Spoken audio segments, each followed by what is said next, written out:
spy!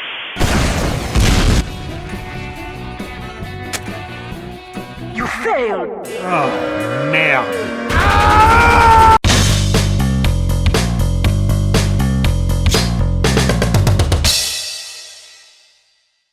The Eternal Reward is a knife you can switch out from the stock knife for the spy. Upon a successful backstab against an enemy, you would instantly disguise as a said enemy and the backstab will be silent.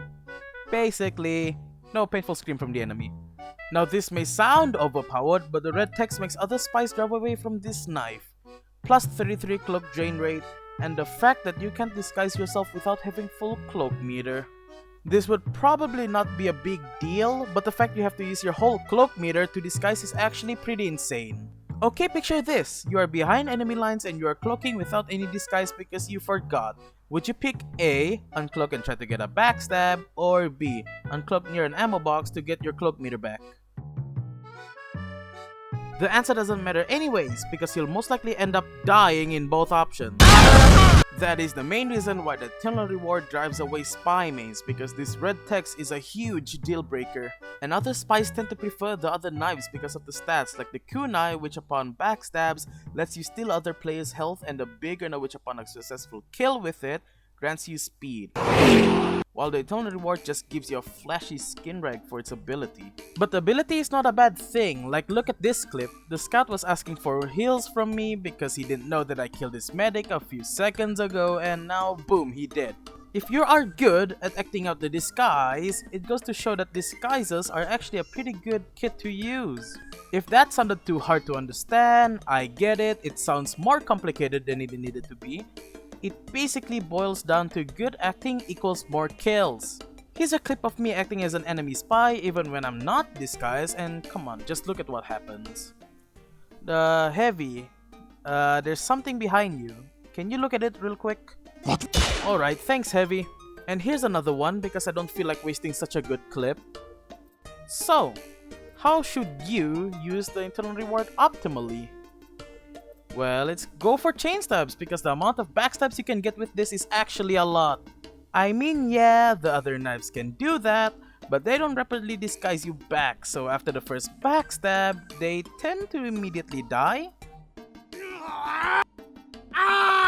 While using the Eternal Reward just lets you turn into the enemy with no scream, so the enemy team doesn't know there's a spy among them, and the only way if there's an enemy spy is by looking at the kill feed or someone opens the mic up, and they rarely open them for comms, more so for ear raid.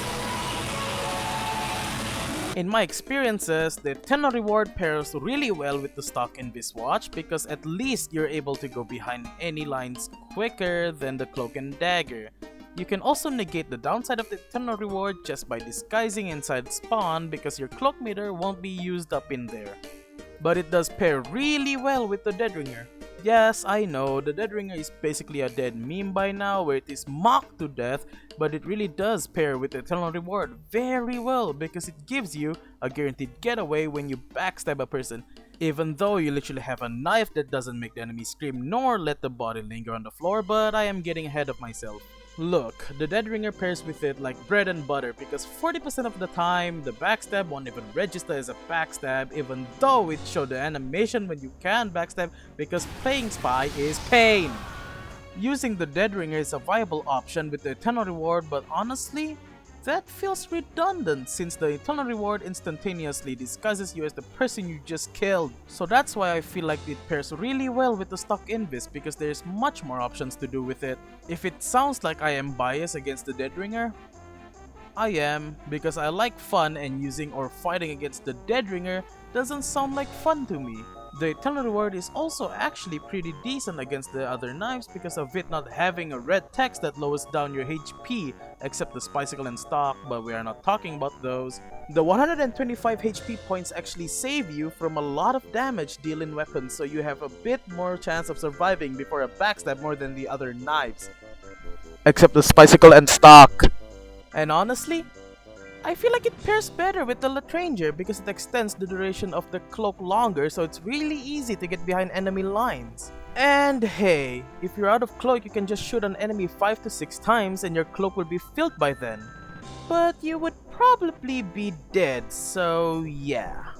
Actually, The Eternal Reward will pair good with just any of the revolvers, but I just tend to prefer the Electrangia over any revolvers. But this would be my rating of any revolvers plus the Eternal Reward would be.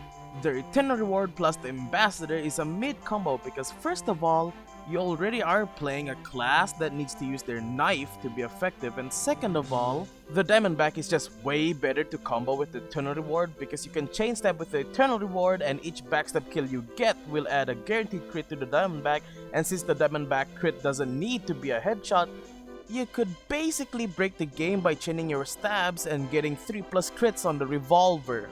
The Eternal Reward plus stock revolver combo is also a pretty good combo since there is no damage penalty to the revolver and there is no penalty on the firing speed.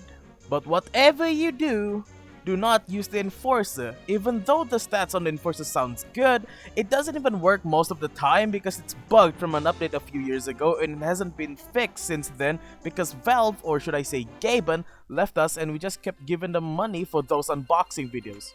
The Eternal Reward actually has two distinct playstyles that can be effective if used properly.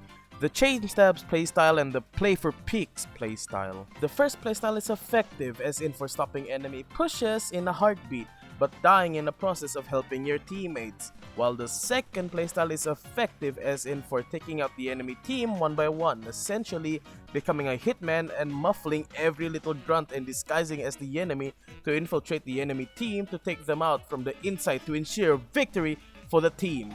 To intimidate the enemy team, making them check every corner and every ally of theirs and show them how Spy is supposed to be played. You can tell which playstyle I fall into because of the way I portrayed how to use the Eternal Reward, but as you should know, just use a thing as how you would like to use it. I'm just giving out options to use it to have fun. Supposed to say that the Eternal Reward could be such a good weapon, but the cons hinders all of the pros, which stops it from being used more by players. I give this weapon a 3 out of 5 because of the cloak meter problem. It really stops the flow of Spy when you need to disguise outside of spawn and need to be near an ammo box, so yeah. Use the Eternal Reward at your own risk because God knows you need mentality to use this weapon.